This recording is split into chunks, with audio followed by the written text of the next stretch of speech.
top 10 program coming in here, and deservedly so. Very well coached. Offensively, Nussmeier's playing really, really well, throwing the ball a lot of empty sets, more and more as weeks go by.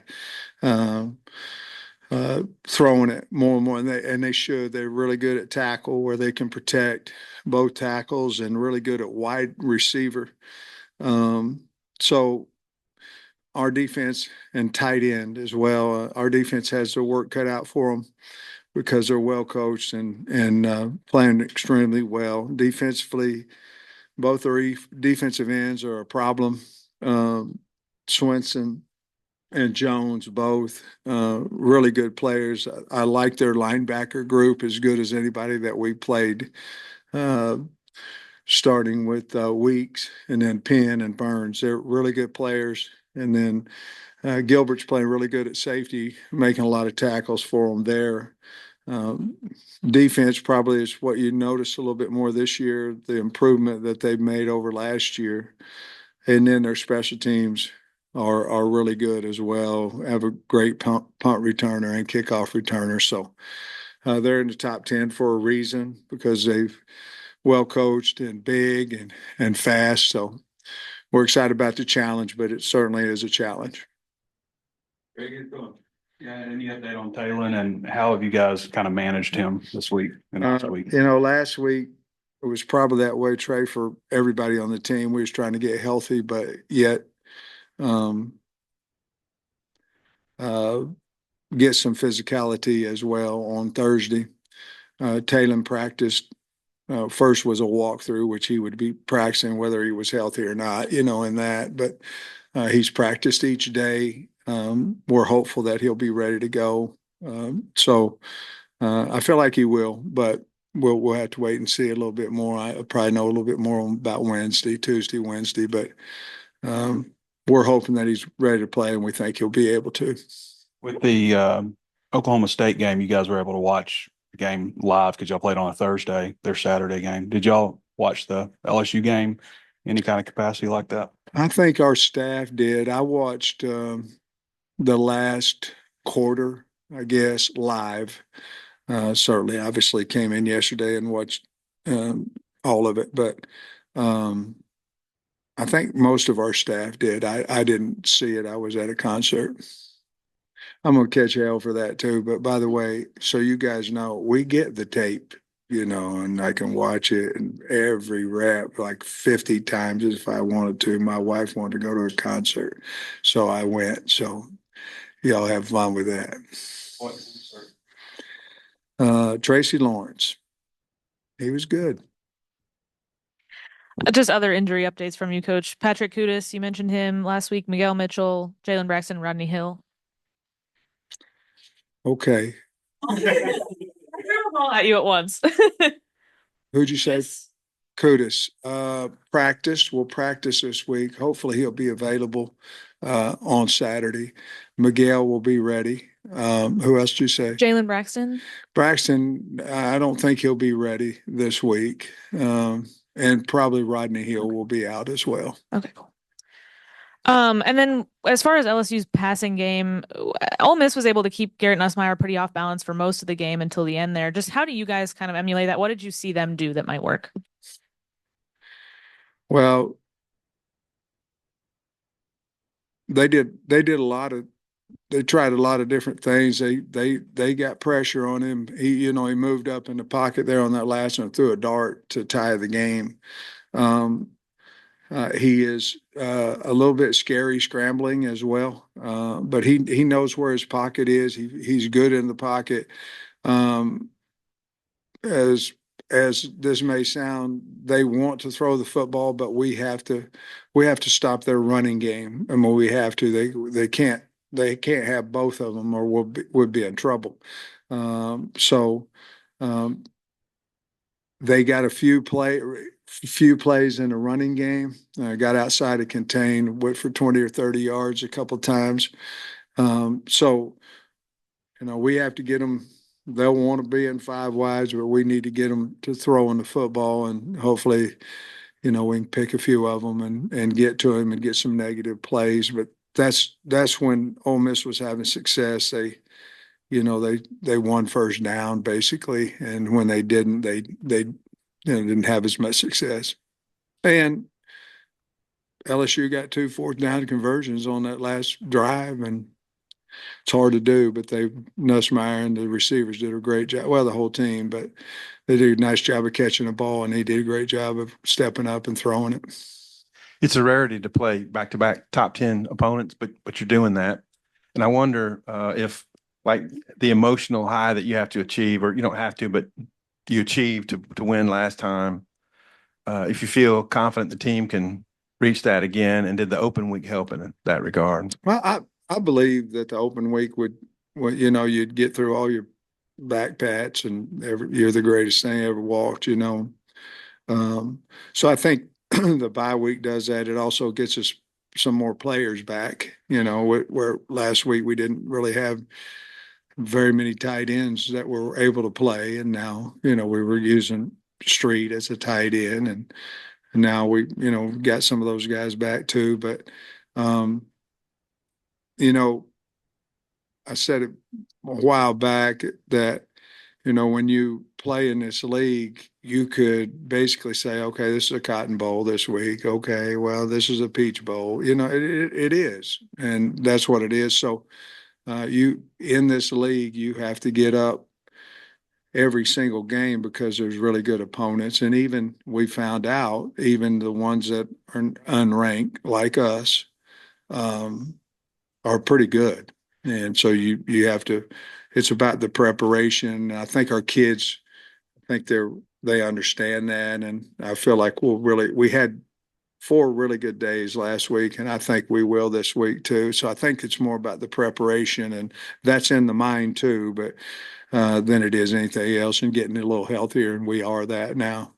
Ask you about your defensive game plan, and you put forth some plans that other teams now follow. The Oklahoma State plan and Tennessee that you borrowed from OU a little bit. Yeah. I just wonder what your take is on how well prepared the planning that you've done defensively. Well, I think with T. Will, it's his second year in this league specifically, as the main play caller and at Arkansas. And I think it makes a difference. You know your opponents a little bit better. With the transfer portal, you still don't know them quite as good as you in the old days.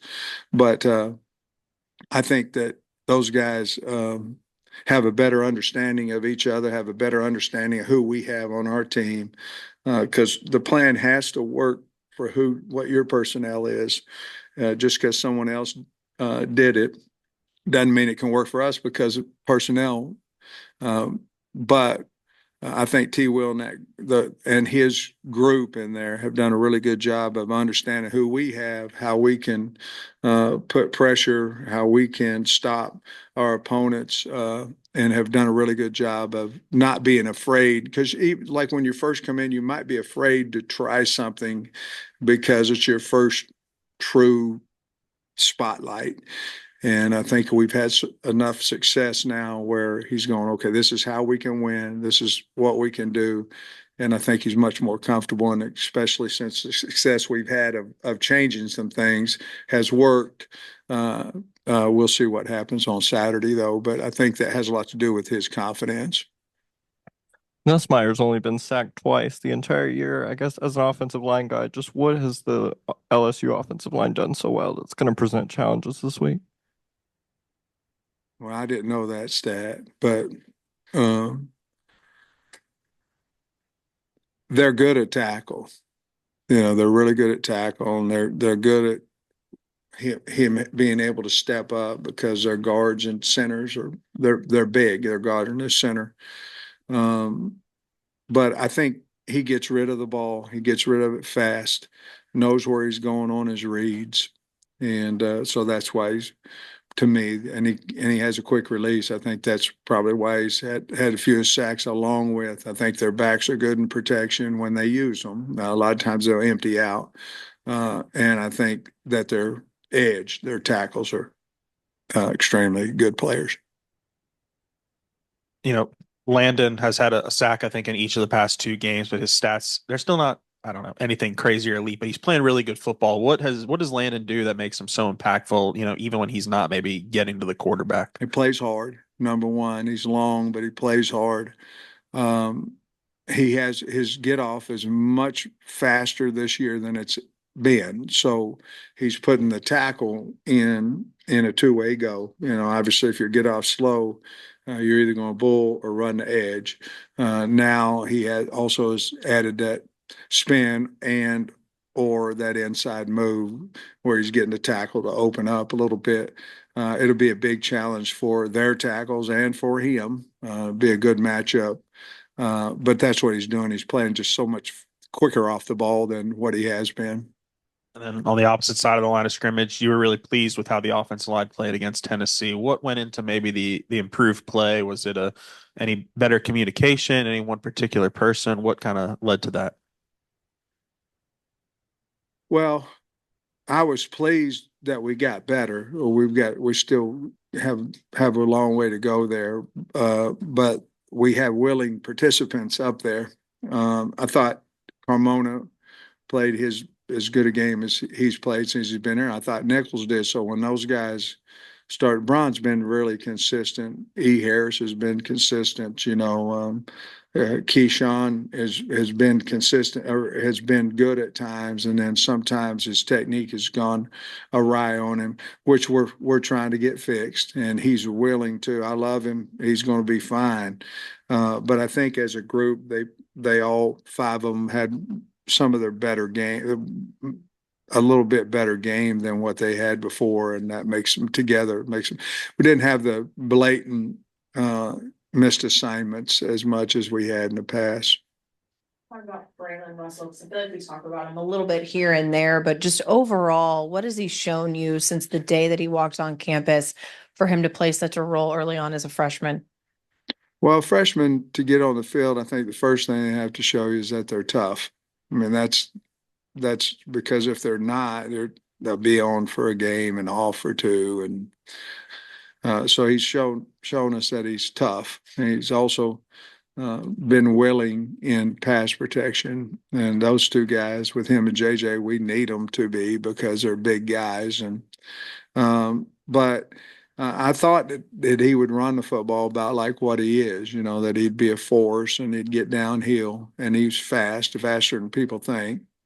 But we went from spring ball to, well, he may help us in a year, to middle of spring ball. Hey, man, he might be 3 or 4, now, and then to the end of spring ball, he's one of our top 3 backs, and then so each week we've just, and I think we showed off. I can't remember who we brought him in against. It might have been Auburn or maybe UAB here, where we brought him in. His first carry was on the 2, I think, for a touchdown. And so that told him and everybody else that we have belief in him. But the bottom line is he's run the ball hard, and we expect him to increase each week in his production. He lacked confidence heading into that Tennessee game, but do you think that final drive and how he was able to help that final drive have success help him in the bye week and maybe feel like he can take on a little bigger of a role? Yeah, I think anytime somebody has success, that half the game is in the mind, and how do you feel about yourself and confidence and all that. And I think that certainly had to help him, along with that it helped the guys blocking for him, that they feel like, so all that kind of collides in 11 people. But it started with him running over a guy or two in that last drive, I think. Question about Braylon, just the maturity he maybe have that might be a bit older than his years as a freshman. Yeah, he's always kind of been that way, and hadn't said a whole lot when he speaks. He's thought about what he's going to talk about. But yeah, I think that's just from his mother and father and the raising that the upbringing that he's had. But he's very mature for his age, and attacks practice that way as well. Every game since you've been here with LSU has been a 3-point game, one way or the other. You probably see another game just like that this weekend. I believe it's going to be a close game.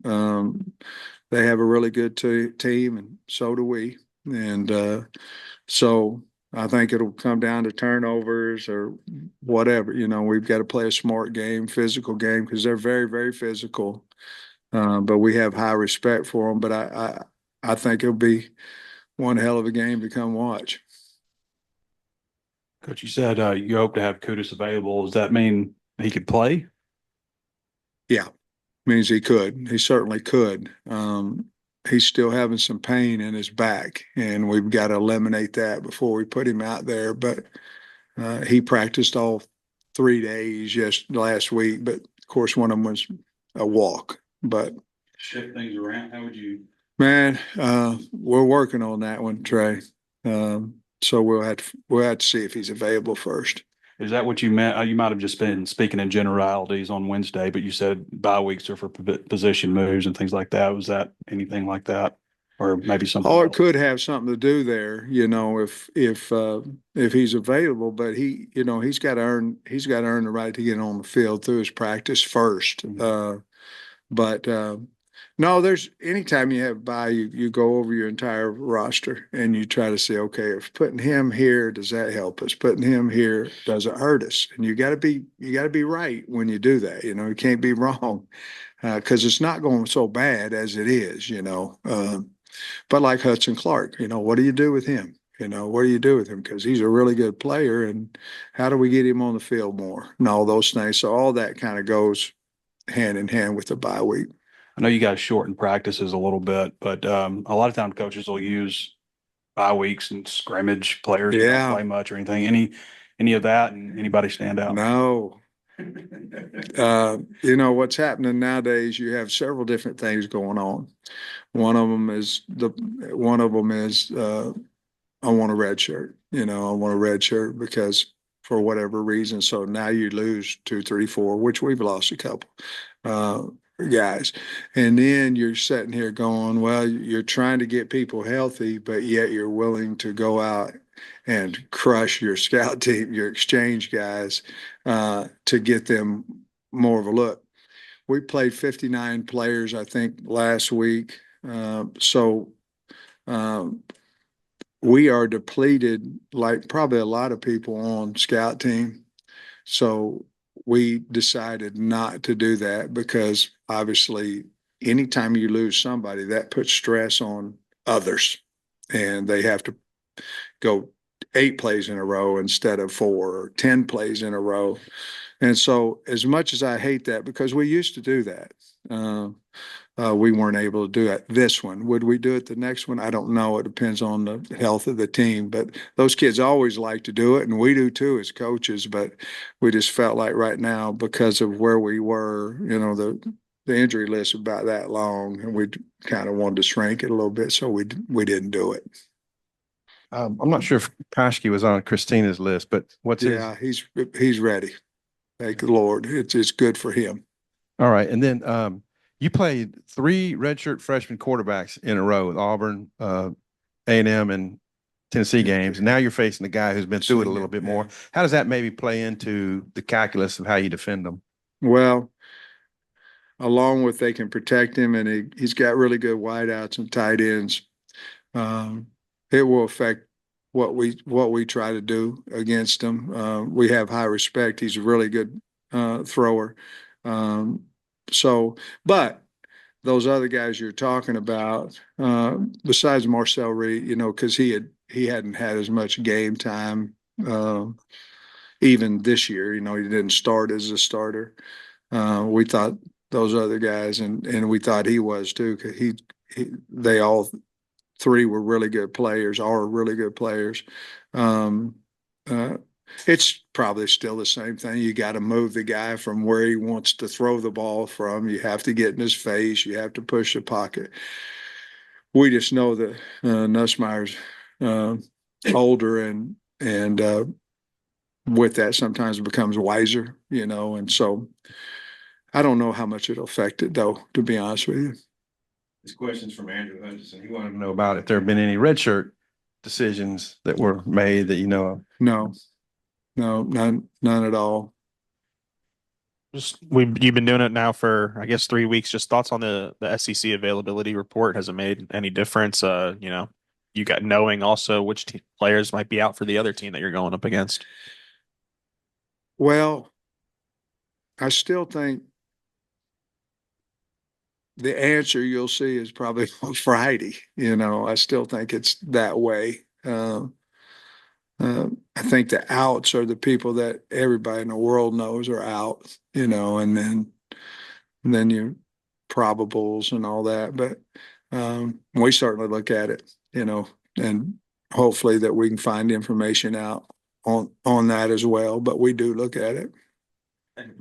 Kyron Lacey, the LSU's number one wide receiver, just another great pass catcher. What about him makes him so dynamic, and what do you have to do well to limit him? His ability to control his body. I mean, he can go up over the top of you. He can stop on a dime.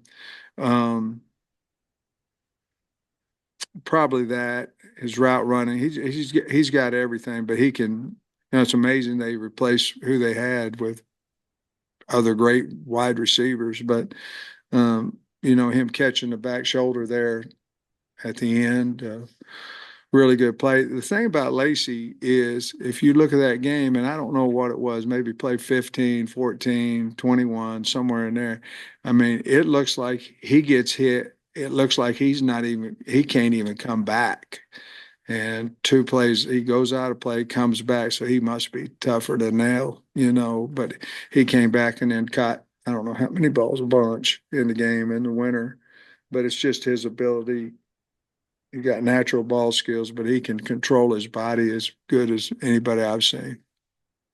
Do you consider yourself having a secret weapon with Devin Bell? Because that last punt that he kicked was 66 yards. It flipped the field 27 yards and made it, a lot more manageable with Malachi, because we started on the 41 or 42 yard line. So yes, is he that good? Yes, he looks that good. Well, the other thing too, he's infectious. I mean, the guy's got the greatest personality of anybody. And he's just a lot of fun to be around. But, yeah, I mean, those last 2 punts flipped it, and they were really big. But I love the kid. I love him, and he's just such a positive guy. Brings a lot of energy to our team. BetOnline is your #1 source for all your betting needs. Get the latest odds, lines, and matchup reports for baseball, boxing, golf, and more. BetOnline continues to be the fastest and easiest way to place your wagers, including live betting and your favorite casino and card games available to play right from your phone. Head to the website or use your mobile device to sign up today and get in on the action. Remember to use our promo code BELIEVE, that's BLEAV, for your 50% welcome bonus on your first deposit. Bet online, where the game starts.